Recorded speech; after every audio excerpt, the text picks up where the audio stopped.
पश्चिम केन्द्र बंगोपसागर में सृष्ट लघुचाप अवपातर रूप नहीं आगामी 24 घंटा मध्य डीप डिप्रेसन रूप नेब। यार प्रभाव में राज्य में प्रबल अति प्रबल वर्षा आशंका रही बेले गतकाली ओडिशार अनेक जिले में वर्षा आरंभ हो जाए। पारादीप ठारू दक्षिण पूर्व दिगकू 180 किलोमीटर और पश्चिम बंगर सागर आइसलैंड ठारू 350 किलोमीटर, बांग्लादेश खेपुआपारा ठारे 490 किलोमीटर दक्षिण दक्षिण पश्चिम दिगकू अवस्थित। भुवनेश्वर पाणीपाग विभाग 4 जिला रेड वार्निंग जारी करिछि। ए जिलागुड़िक है जगतसिंहपुर, केन्द्रापड़ा, भद्रक और बालेश्वर। आसंता काली सकाळ 8:30 जाए रेड वार्निंग जारी करिछि पाणीपाग विभाग। घंटा को 30 ରୁ 40 किलोमीटर बेगरे पवन बहिपारे।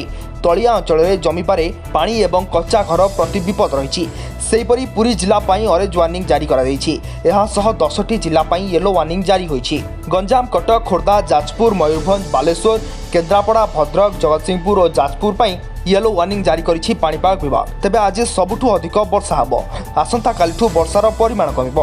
अवपात बात्यारे परिणत होबा आशंका नहीं। ग्रामांचलर तलिया अंचल जलमग्न होबा आशंका रही।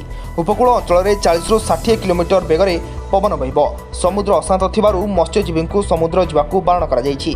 ओडिशार सबु बंदर को 3 नंबर सतर्क संकेत जारी करा जायछि बोली स्वतंत्र रिलीफ कमिशनर प्रदीप जेना कहिसेंति।